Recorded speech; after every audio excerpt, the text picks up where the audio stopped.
Sim. Uma das perguntas que, obviamente, todo mundo faz é quando o Mashiach, então, vai chegar? A única coisa que eu posso dizer, com certeza, é que o Mashiach já está muito atrasado e a gente tem que estar pronto que ele vai vir a qualquer hora, a qualquer instante, ele está por vir.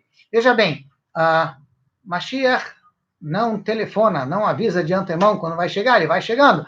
Existem, como a gente, se Deus quiser, nas próximas oportunidades vai falar, existem anunciadores de Mashiach, ele é um Navi, enfim, existem aqueles que vão vir anunciar a vinda de Mashiach, o que vai dar um tempinho para a gente poder se preparar para a vinda dele, vai estar um pouco em cima, já nesse caso, então é melhor a gente começar a se preparar desde agora, para não ser pego de calça curta, de surpresa na última hora, tá? Mas é possível também que ele venha de sopetão, sem muito aviso prévio, tá? O importante, como a gente falou, como a função de Mashiach é reforçar o bem, a bondade no mundo, por quê? A época de Mashiach, o auge da vinda de Mashiach, é a época em que vai haver uma revelação de Hashem total no mundo inteiro. Por que pode existir maldade? Por que pode existir doença? Por que pode existir a morte hoje em dia? Porque, numa certa forma, numa certa medida, essa bondade divina está oculta. E já que existe uma ocultação dessa bondade divina, dessa presença divina, por isso que a maldade tem lugar ainda neste mundo. É possível que existam coisas negativas. No momento em que se revelar plenamente Hashem, a sua bondade, porque Hashem é bom, obviamente todas as coisas negativas vão deixar de existir. E como é que a gente se prepara para uma época em que tudo vai ser bom? Sendo bons hoje, fazendo o máximo de bondade, fazendo o máximo de coisas divinas hoje em dia. Veja bem, o local aonde o Beit HaMikdash, o templo sagrado, vai ser construído é Jerusalém, é Jerusalém. Tem, veja bem, por mais que você goste de Washington, Londres, Paris e outros lugares simpáticos e até exóticos, obviamente, o lugar do Beit HaMikdash é um lugar que já foi prescrito desde a criação do mundo, como a gente mencionou antes. É o lugar do qual o primeiro ser humano foi criado, é o lugar onde foram feitos os primeiros sacrifícios para Deus, porque esse era um lugar já consagrado desde o início da criação, é o local onde se encontra a Even Ashtiah, a pedra fundamental, que é o ponto de intersecção, ponto de conexão entre o mundo espiritual e o mundo material. Então, é óbvio que o local do Beit HaMikdash é Jerusalém, é Jerusalém. Tá? A ideia de que todos os judeus estejam em Israel é porque assim vai facilitar muito mais o cumprimento de mitzvot de todo o povo judeu que está em muitas ocasiões relacionadas com o Beit HaMikdash. Tá?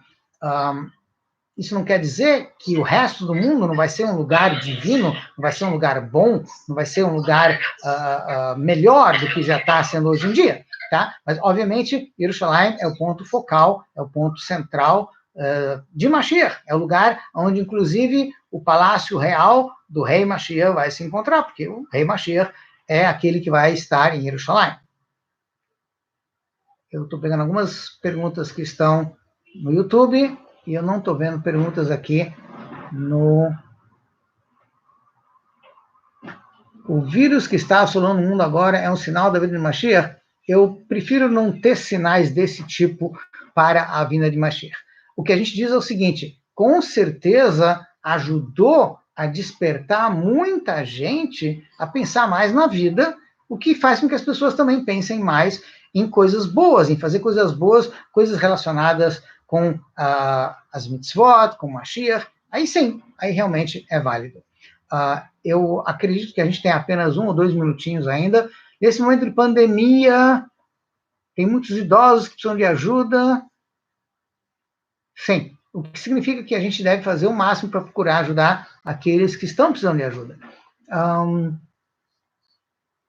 Qual é a técnica que Mashiach, ou o argumento que Mashiach vai usar para convencer os judeus ateus de voltarem ao cumprimento da Torá? É uma boa pergunta. E eu diria o seguinte, se eu soubesse, eu já teria feito isso há muito tempo.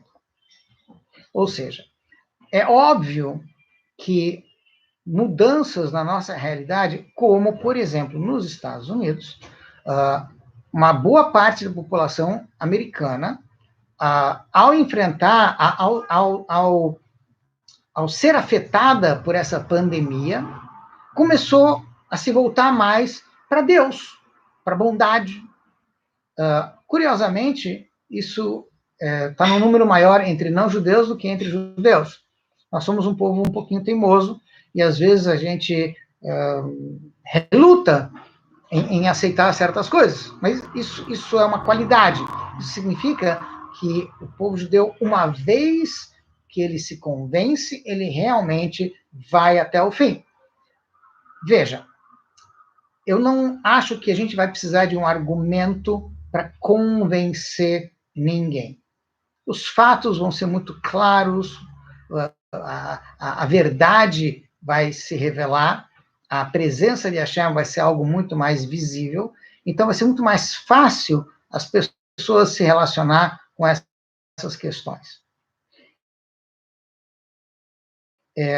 Eu diria até um certo ponto que o importante não é convencer as pessoas intelectualmente, e sim fazer a bondade.